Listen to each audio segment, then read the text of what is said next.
Salut à tous, on se retrouve pour une toute nouvelle vidéo et aujourd'hui on va voir ensemble comment améliorer nos appels de vente, comment faire de bien meilleurs sales calls et augmenter notre taux de conversion. Alors comme vous l'avez peut-être remarqué, aujourd'hui je suis pas chez moi, donc je suis dans un hôtel, j'espère que il y aura pas trop de bruit dans les chambres aux alentours, mais normalement ça devrait être good. Bref, mon nom est Jamel, je suis dans le milieu des agences digitales depuis un bon moment maintenant et on peut tout de suite commencer. Donc le plus important sera de comprendre comment garder le contrôle lors d'un sales call, parce que la personne qui garde le contrôle pendant l'entièreté du sales call, ce sera lui qui va décider de ce qui va se passer à la fin de ce call, donc qui décide du résultat de l'appel. Donc celui qui a le contrôle va généralement décider de est-ce que la vente sera conclue, oui ou non. Et en fait ce qu'il faut comprendre dans un appel de vente, c'est que vous avez un objectif. Quand vous venez dans l'appel de vente, vous avez un objectif et votre prospect en venant dans l'appel, il a également un objectif. Donc votre objectif évidemment ce sera de conclure la vente, donc de faire en sorte que votre prospect signe avec vous.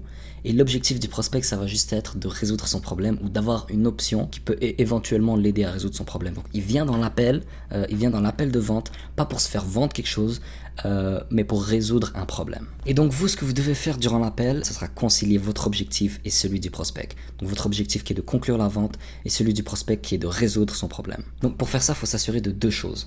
Donc premièrement, vous devez vous assurer que le prospect ait réellement besoin de votre offre. Donc en amont, les leads que vous allez avoir, les leads que vous allez contacter, vous devez être sûr que ces personnes ont réellement besoin de votre offre, qui ne sont pas là juste pour faire de la figuration. Donc que votre offre leur correspond réellement, parce que ça m'est déjà arrivé vraiment plusieurs fois, surtout à mes débuts, d'arriver dans un sales call avec un prospect et de me rendre compte qu'en fait il est complètement à l'ouest. Genre l'offre que je lui donne, le service que je veux lui offrir, lui correspond juste pas. En fait il n'a pas assez d'employés ou c'est l'objectif de son entreprise correspond pas avec ce que moi je veux lui apporter, donc ça fonctionne pas. Si votre objectif et celui du prospect sont pas alignés, vous n'allez pas conclure la vente. Donc ça c'est de 1, et finalement de 2, vous devez le convaincre que travailler avec vous résoudra son problème sans risque.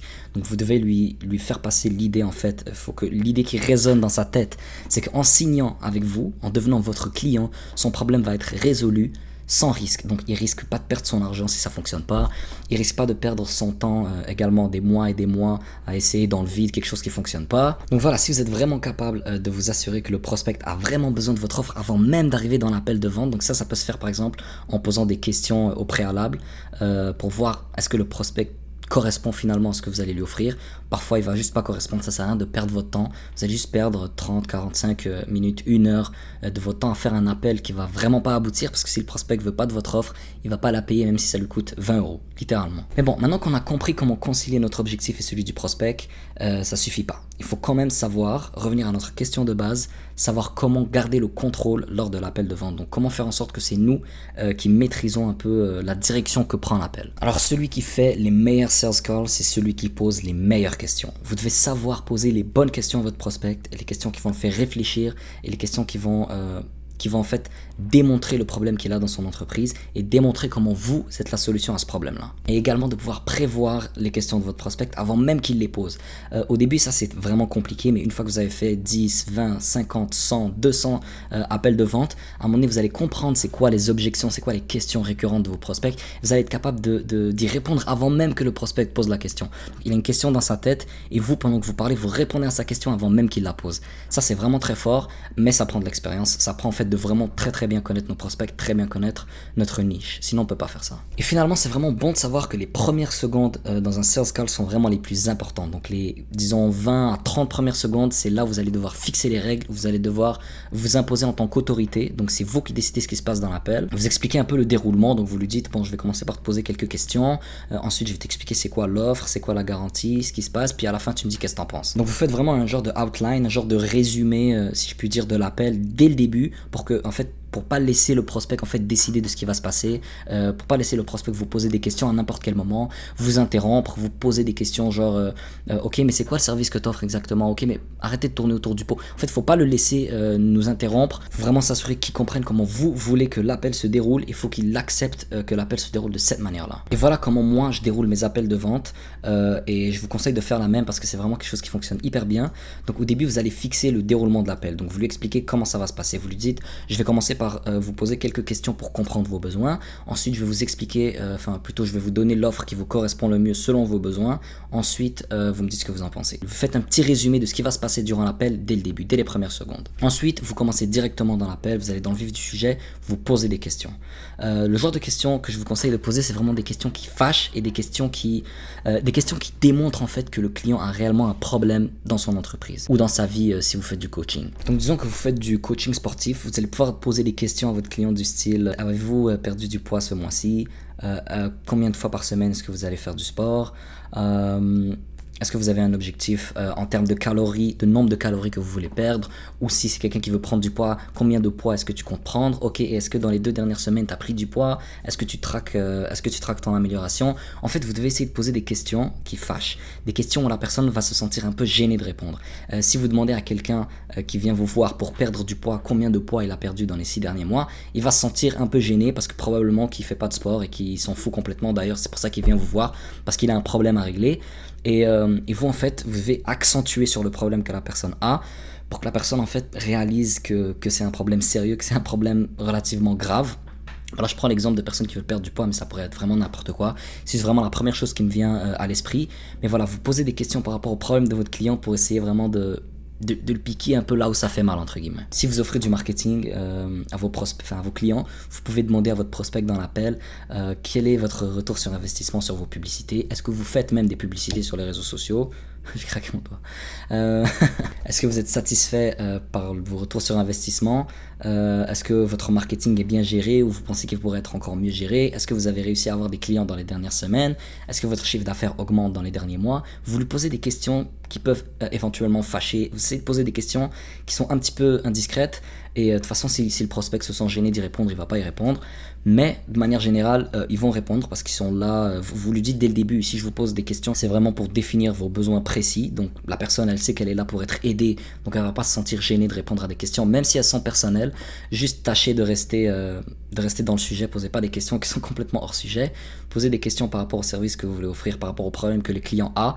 Et plus les questions vont pousser le prospect dans ses retranchements, plus il y a de chances que le prospect va signer avec vous parce qu'il va vous voir comme une personne qui sait c'est quoi ses problèmes et qui peut éventuellement les régler. Et ensuite, d'autres questions qui sont vraiment pertinentes à poser, surtout si vous vendez une formation ou si vous faites du coaching, c'est de poser des questions qui projettent votre prospect dans un monde dans lequel son problème est déjà résolu. Donc si quelqu'un vient vous voir, c'est qu'il veut passer d'un point A à un point B, et vous, en fait, vous allez essayer de l'amener du point A au point B de manière mentale, juste dans son imagination. Donc, par exemple, vous vendez une formation sur le e-commerce, on va dire. Vous voulez apprendre aux gens comment faire de l'argent dans le e-commerce.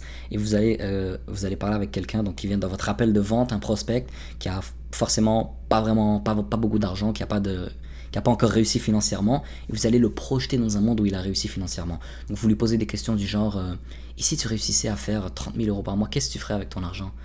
Puis il commence à réfléchir, et là il s'imagine riche, il s'imagine avec ses 30, 50, 100, 200 000 euros par mois. Il se dit: j'achèterais une voiture, je donnerais de l'argent à ma mère, je donnerais de l'argent à mon père, je donnerais de l'argent à un tel, j'irais voyager, j'achèterais telle montre, je ferais tel truc. Et là il commence à s'imaginer dans ce monde qui n'existe pas encore, dans lequel il est riche, dans lequel il a réussi. Et ensuite, le retour à la réalité va être très brutal pour lui. Il va se dire: bon, si je veux que ce que je viens d'imaginer se réalise réellement, probablement que je suis à la bonne place. C'est inconscient tout ça, mais ça fonctionne réellement. Vous lui posez des questions qui vont faire en sorte qu'il va se projeter dans un futur qui n'existe même pas encore.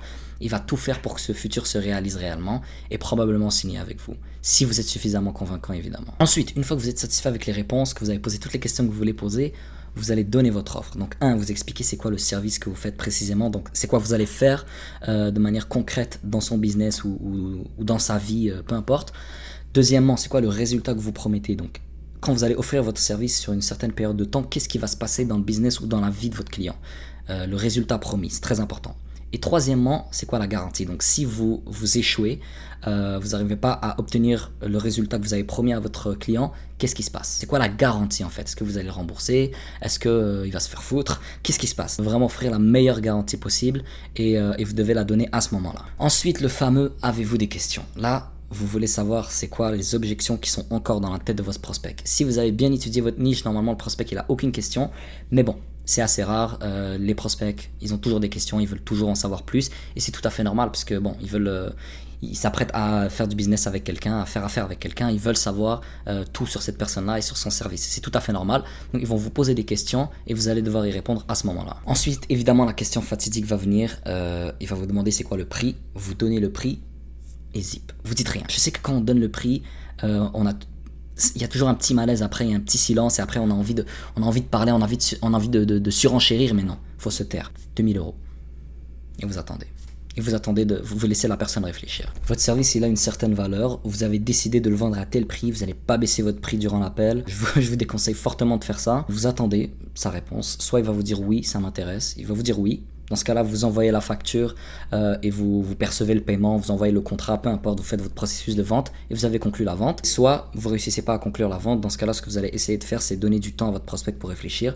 Vous lui dites, bon, si vous voulez réfléchir, généralement c'est ça l'excuse quand un client ne veut pas acheter, il va vous dire, oui, je vais réfléchir, je vais parler avec mon pote, je vais avec mon associé, je vais faire ci, je vais faire ça, je vais voir, je vais regarder la concurrence, bref, il va vous sortir 1 milliard d'excuses. Si vous n'êtes pas capable de répondre à ces objections-là sur le moment, il n'y a pas de problème, vous lui dites ok, je te laisse le temps de réfléchir, il n'y a vraiment aucun souci. Est-ce que tu veux qu'on fixe un autre rendez-vous d'ici 3 jours, une semaine, pour qu'on puisse en reparler un petit peu, voir où t'en es rendu dans ta réflexion et tout. Ça se peut qu'ils disent oui, ça se peut qu'ils disent non. S'il dit non, généralement c'est qu'il est vraiment pas intéressé, mais qu'il ose juste pas vous le dire frontalement.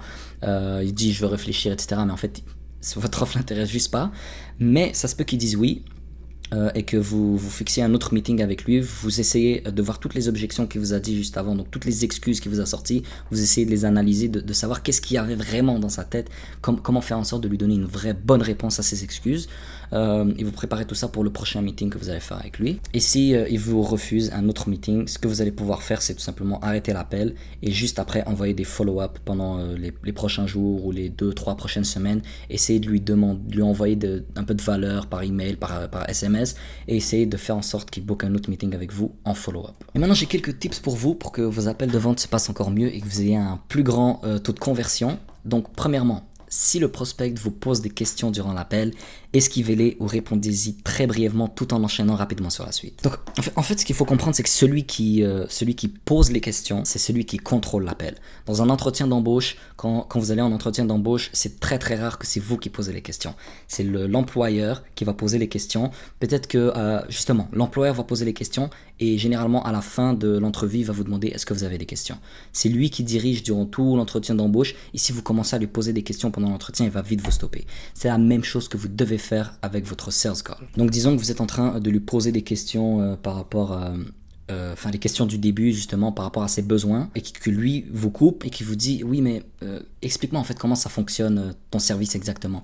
Vous lui dites j'apprécie vraiment que tu me poses cette question et ça va me faire un immense plaisir d'y répondre dans quelques minutes, mais juste pour le bon déroulé de l'appel et pour que je puisse bien définir tes besoins, je vais juste avoir besoin de continuer à te poser mes questions, mais je te promets que juste après je vais vraiment aller en détail et je vais répondre à ta question sans aucun problème. Généralement le prospect va comprendre, il va vous dire ok oui c'est bon, il n'y a pas de problème, continue tes questions, on verra ça après.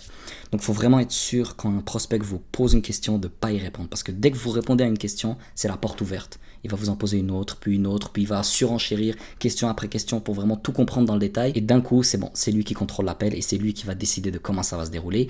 Et on veut absolument pas ça. C'est vraiment la pire erreur de laisser le prospect poser les questions. C'est vous qui posez les questions, c'est vous qui devez contrôler l'appel. Et si le prospect a des questions, il va vous les poser à la fin, comme on a vu dans le processus de l'appel. Ensuite, comme je vous ai dit un petit peu plus tôt dans la vidéo, faites transporter votre prospect dans un monde dans lequel son problème est réglé. Donc posez-lui des questions du style qu'est-ce que tu ferais si tu réussissais à créer une boutique e-commerce qui est très rentable et qui ramène beaucoup d'argent, qu'est-ce que tu ferais avec ton argent? Ou bien vous lui demandez à quel point est-ce que tu as vraiment envie de réussir. Enfin, vous essayez vraiment de rentrer dans sa tête, de faire en sorte que le point B dans lequel il veut atteindre, le point qu'il veut atteindre, pardon, vous allez faire en sorte qu'il se réalise dans sa tête, dans son imagination. Et ensuite de transposer cette imagination-là à la réalité à travers votre service. C'est vraiment ça que vous voulez faire. Et voilà, comme j'ai dit, s'il a envie de poser des questions, il vous les posera à la fin. Ensuite, obtenir autant de oui que possible au début pour installer une dynamique positive. Donc vous allez vraiment essayer de poser un maximum de questions qui se répondent par oui. Et ça ressemble à un truc du genre, vous arrivez dans l'appel, vous dites à votre prospect, oui, alors ça va bien aujourd'hui, nanana. Il va vous dire oui, forcément. C'est assez rare que votre prospect vous dise non. Donc il va vous dire ouais ça va bien et toi nanana. Ensuite disons que votre prospect c'est quelqu'un qui a une compagnie de roofing par exemple, compagnie de toiture. Vous lui posez la question, vous lui dites donc vous avez une compagnie de toiture, c'est ça? Il va vous dire oui. Ensuite vous lui posez une autre question du style ok, donc si vous êtes là aujourd'hui c'est parce que vous voulez avoir plus de clients dans votre entreprise, donc disons que vous offrez du marketing, vous lui dites ça, donc vous voulez plus de clients dans votre entreprise. Il va vous dire oui, donc un troisième oui déjà.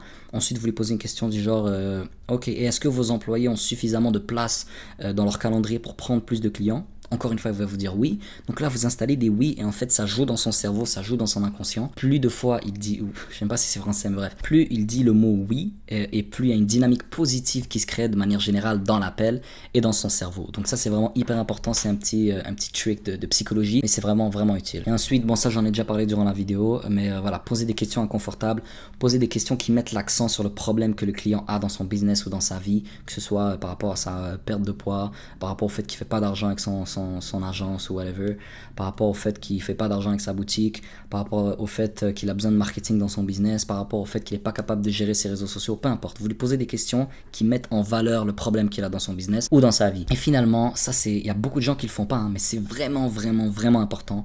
No close égale follow-up. Donc ça, ce que ça veut dire, c'est que si vous n'arrivez pas à conclure votre vente, vous devez faire des follow-up. Vous devez envoyer soit des emails, soit des SMS, soit des DM sur Instagram, peu importe. Vous devez envoyer des messages à votre prospect pour lui poser des questions, lui dire bon, comment ça se passe depuis notre appel, est-ce que ton business s'améliore, peut-être vous pouvez même essayer de lui donner de la valeur, lui donner des conseils, etc. Et finalement, votre objectif avec tout ça, ce sera de faire en sorte qu'il book un autre meeting avec vous dans lequel vous allez avoir une deuxième chance de conclure la vente. La plupart des ventes qui se font dans le monde de manière générale, c'est des ventes qui se font sur un follow-up. C'est assez rare de faire un premier meeting et de close un client directement. Ça arrive en fait, bon, c'est pas assez rare, c'est pas vrai. Ça arrive quand même assez souvent, mais la plupart des ventes, en tout cas du moins moi dans mon agence, la plupart des ventes qu'on faisait, c'était vraiment des ventes qui venaient au deuxième, troisième, voire même au quatrième meeting. Donc en fait, on crée vraiment une relation long terme avec le prospect pour pouvoir le close, pour pouvoir conclure la vente. Donc voilà, la vidéo touche à sa fin. Je vais faire une vidéo dans les prochains jours qui va être comment répondre aux objections. Donc ça, je sais qu'il y a beaucoup de gens qui ont un peu de difficulté avec ça. Donc la prochaine vidéo, ce sera sur ce sujet. Et j'espère que celle-ci vous aura été utile. Si c'est le cas, n'hésitez surtout pas à la liker et à vous abonner à la chaîne YouTube. Si le business, les agences digitales, tout ça, ça vous intéresse et vous voulez faire de l'argent avec ça, vraiment, vous êtes au bon endroit. Je vous conseille vivement de vous abonner à la chaîne. C'était Jamel, je vous souhaite une excellente journée. Peace.